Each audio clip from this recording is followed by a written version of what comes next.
I never made it, but I know what it takes. I'm motivated by a mix of emotion. Got my statement.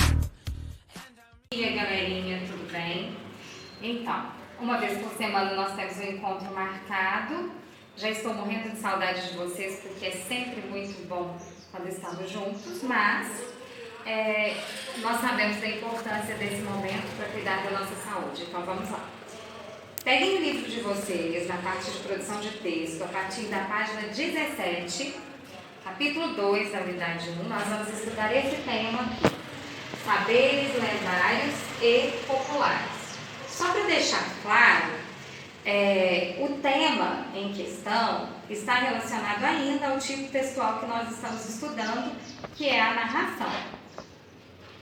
Então, é importante considerar aí, nesse tipo textual, os elementos da narrativa, tanto aqueles iniciais que a gente conhece já através da ideia do Fendt, quanto as variantes que a gente aprendeu a fazer para tornar o nosso texto mais atraente. Além disso, é importante a gente entender que o gênero textual do nosso estudo agora são as lendas. Nós vamos estudar um repertório de lendas, conhecendo e entendendo como é que isso acontece, como essas lendas são produzidas. Primeiro a gente vai associar as lendas aos contos populares, que são frutos da oralidade. Quando a gente fala produção de um texto oral, vamos entender e diferenciar. Texto oral é aquele que é produzido através da fala, né? O que eu estou fazendo com vocês hoje é utilizar a minha fala. Então, o texto produzido para explicar essa aula é um texto oral, é fruto da oralidade. O livro de vocês traz textos escritos, que quando o professor se apropria dele para explicar, ele passa da escrita para a oralidade. Algumas culturas desenvolvem essa prática de contação de história através da oralidade. Os indígenas, por exemplo, têm como fator essencial contar história para ensinar. Então, o pajé, que é o contador oficial de textos lá da tribo, ele reúne, né, os indígenas para narrar e contar fatos através da oralidade que passam de geração para geração. E aí ensinam e explicam comportamentos, características da cultura do povo, fala sobre alimentos. E como a gente tem uma riqueza de narrativas orais que foram passadas para os textos escritos hoje, é possível a gente ter acesso a várias lendas que explicam a formação da cultura do nosso povo. Bom, entendido isso, lendas, como gênero textual, são histórias passadas de geração para geração por meio da oralidade, que é tudo isso que eu expliquei para vocês. Nas lendas existem personagens fictícios. O que quer dizer isso? A gente já falou disso lá na nossa aula. Fictício é aquilo que não é real, que é inventado, né? Então nós temos na lenda personagens fictícios que viveram em um passado distante, daí a presença do verbo no pretérito, né? Geralmente todas as narrativas vão ser contadas no pretérito. As lendas explicam o surgimento de características da cultura de um povo, para explicar como é que esse povo foi formado, por que eles se comportam de determinada maneira, para contar alguma história sobre o surgimento do dia e da noite, várias lendas que vocês já conhecem, que já leram ao longo da formação de vocês.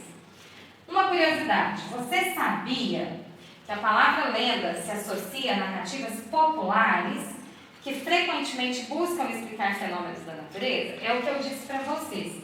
Faz parte da oralidade e é passado de geração para geração através dos povos. No Brasil, os povos tradicionais ainda exercem muito essa função de narrar e de contar histórias pela oralidade, ensinando para o seu povo a cultura, né, dos antepassados, para que isso se perpetue. Principalmente com o advento da internet, se esse cuidado não é tomado pelos povos tradicionais, é muito fácil que essa nova geração perca a tradição, né, a raiz. Então é muito importante para que os